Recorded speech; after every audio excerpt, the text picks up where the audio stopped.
Today I want to talk about how to take care of your mental health during these uncertain times that are 2020, because it is a wild ride for everyone involved, but especially those that already feel like the world crashes around them on a daily basis without any external forces, and then 2020 keeps hitting us with these right hooks and it's just like we can't seem to catch a break. So I'm here to hopefully give some helpful pieces of advice or tips to make sure that you're keeping your mental health in check and taking care of yourself first, because again, this has been a roller coaster for everyone. So this isn't just for my mentally unstable folk, this is for everyone that is experiencing any sort of hardships during the year 2020, which we're only halfway through, guys.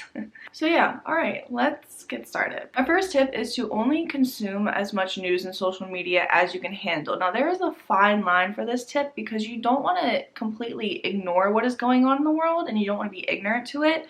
But you know when there is also that line that you cross where it becomes more detrimental than helpful to consume the news. Because I don't know about you, but I will admit, become addicted to checking my Twitter timeline and the news to make sure that I'm always constantly updated on what is happening, because I have this sense of guilt that if I don't immediately know what is going on, then I'm just not helping the situation. I don't know, I feel the need to constantly reshare and repost and talk about my feelings, but it has been taking control of my life. I can't do anything without instantly waking up and checking social media every time I catch myself having a break, checking social media, and it's just like too much for my brain to handle. I know there's this weird feeling of guilt for if you don't constantly stay updated, but you don't owe social media all that time and energy, okay? You do your part, you talk about what you want to, but also know when you have to take a step back. What I recommend is not checking your social media for at least the first 30 minutes of your day.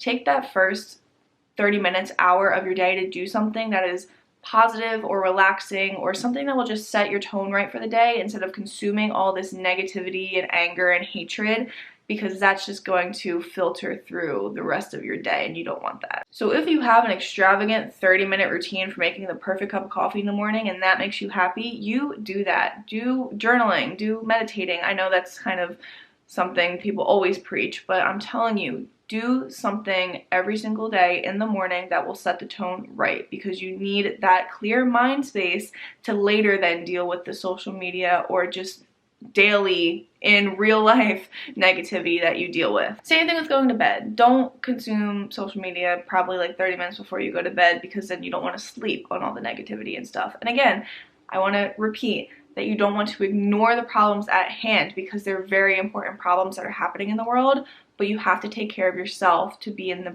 best mind space to then deal with those problems. Something I highly recommend, depending on where you live, is to get out in nature. I don't know about you, but for me it is extremely healing to be out in nature. I know that sounds like a very spiritual term, but just something about the sun baking into my skin, the wind, the trees and the birds that you hear, just the nature sounds.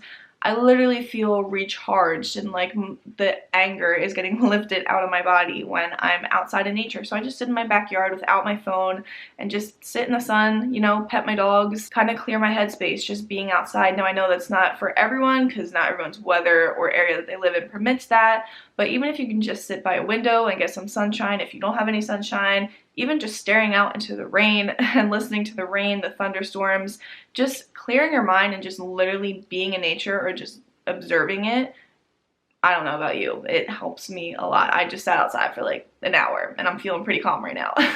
Among all the negativity that we seem to be surrounded with, you do have to make sure that you are pinpointing and focusing on the good things that do happen. You can't let the negativity overrun everything, because then that's just game over right there. You need to make sure you're actively seeking out or noticing the good things that happen to you and showing gratitude for them. And again, this kind of, it seems like a cheesy thing that everyone always preaches, show gratitude, but you need to do it. That is the only thing that keeps me sane, is that the little things that do happen on a daily basis. When I have one good customer, one nice customer out of my 8-hour work shift amongst all of the other annoying and rude Karens and customers, that one customer really does make up for a lot of the rude and negativity that I have to deal with on a daily basis. So you have to focus on that and put your energy and attention towards those small things that seem insignificant to the big picture, because those are what are going to be able to keep you going. Even though we're experiencing a lot of lack and a lot of anger and a lot of things that need changing, you need to show gratitude for the things that are good and the things that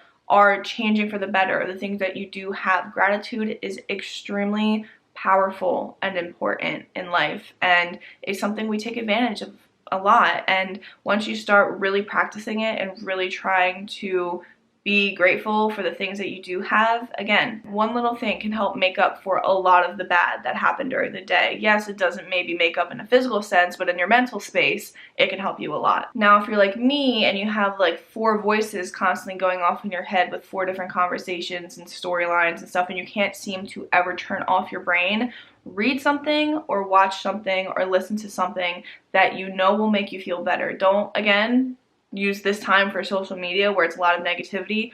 Read a book series that you've already read and you know you really like.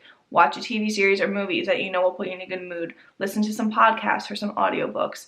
If you can't actually seem to take control of the chatter in your brain and all the negativity and thoughts that are going on, distract yourself with something else. Yes, this is a coping mechanism and it may not be something everyone agrees with, just to like turn on Netflix and forget the problems in your head, but for some of us it needs to be done, because constantly living with 10 different conversations in your head is extremely mentally exhausting. And if you can't seem to control that on your own, read a good book. Listen to a good podcast or the audiobook version of something. Like literally take the external force and control what is going on inside your head. For me, I love to read. I've been reading a lot recently just because it literally can take away from my own thoughts, and then I'm just reading the thoughts that are on the paper, so I don't have to listen to myself all the time, because it's not always fun in here. If you don't like reading, listen to music. One of my favorite things to do is to literally just get in my car, drive around aimlessly, and blast my music. So again, I can't hear my own thoughts. I'm just enjoying music that I love. It's putting me in a good mood because it's good music, and I instantly feel better and have a clearer headspace after I'm done driving around aimlessly for like 3 hours. So yeah, if you can't seem to take control of your own thoughts or quiet them down at all, use something external to help you with that. Now, another way to deal with those thoughts that are running rampant in your brain is to journal. I know everyone talks about journaling, and I know it's like a girly thing to do, to journal out your thoughts and feelings, but do it, okay? We can't all afford therapists, and we can't really see our friends right now because of social distancing, so journal out your thoughts. Or if you don't like writing, if you're like me, open up your phone camera and just talk to it, okay? It's healing, I promise. Or if you're also like me, just talk to yourself out loud alone in your room, okay? So if no one can hear you, no one can think you're crazy. So yes, journal or talk to yourself.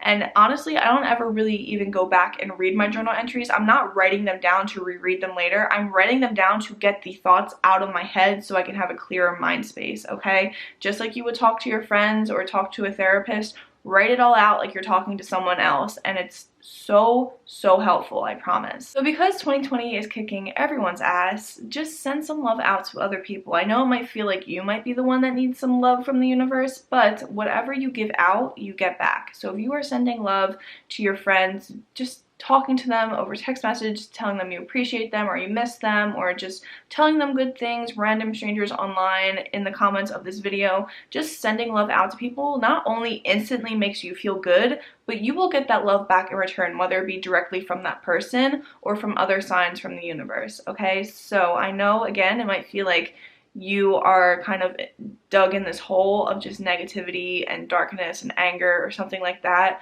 but if you just maybe throw a little rock out, throw some love, maybe someone will see you and send some love back, I promise. That's how the universe works. Energy out, you get the energy back in. Another major thing is to not feel guilty for not being productive. Whatever your version or whatever society's version of productive is that you're listening to, it is okay to put yourself first and not seemingly do anything productive, but as long as you're taking care of your mental health and your mind space and making sure you are good internally first, you can't do anything externally. You can't actually be productive when you're feeling miserable or angry or something, okay? Because it's just not going to work out. You need to start with your internal brain. Your brain's always internal. I hope it is. You need to start with your internal self first, okay? So even if that means laying in bed all day and just reading a book or watching Netflix, if you feel better or at least feel neutral by the end of the day, that is a productive day. As long as you're not feeling angry or sad or depressed or something after doing something, that is being productive. So yeah, I know there's a lot of people preaching during these times that you're at home, you have all this spare time, maybe you're out of school by now, and it's the perfect time to be productive. Do whatever you need to do that feels productive. As long as you feel good or feel neutral after doing something, that is being productive. I want that written down somewhere. Someone write that down and quote me. So here's a small list of things that I like to do that aren't a typically productive thing, but they do make me feel better. Cleaning, something about it is extremely therapeutic to me. Sometimes you need to clean your external space to help your internal space. Cleaning my room, which needs to be done right now as I'm looking around. Painting, yes, I am producing art, and for me that is productive. Maybe I'm not selling it and making money off of it, I'm doing it simply to hang up on my wall here, but it is extremely therapeutic to me and therefore it is productive in my sense. I already mentioned this, but driving around and listening to music. Yes, I'm driving around aimlessly, not going anywhere and only wasting gas money, but it makes me feel better afterwards after I have a big old jam session with myself. Talking to your friends. For me personally, this whole pandemic and isolation thing has actually brought me closer to my friends because we're not busy with our normal lives. We're not, you know, constantly, I am constantly at work though, but not everyone is constantly at work or busy with school and stuff, so we have more time to text each other and FaceTime and talk to each other, and it has been extremely helpful for me. Considering you would think you would feel more lonely, I actually feel more connected to my friends than normal. Journaling. Sleeping. Sometimes nothing works and the only way to turn off your brain is to literally go power off and take a nap. Playing with my dogs. Like, tell me how you can't be happy after playing with a dog, please. Exactly, that's what I thought, you can't. Getting outside, making a nice meal, just focusing on each step of making the meal, chopping the ingredients, cooking it, seasoning it well, plating it nicely, and then eating it and you have a delicious meal. I call that productive. Doing my nails. I did my nails the other day and I feel 10 times prettier about myself, and it's not really productive in the common sense, but made me feel better. Alright, so that is it for this video. I hope it was helpful to at least someone out there. I hope you got some insights or some practical tips on how to take care of your mental health during these uncertain times, because again, there's a spider crawling on. It just flew. So yeah, let me know what you thought about this video in the comments, or if you have any more tips for people, leave that down below. Always feel free to message me on Instagram or Twitter, and I hope you all have a wonderful day or night wherever you are. I have to go deal with this spider. I'm keeping a smile, but I'm also really nervous about this spider. Okay.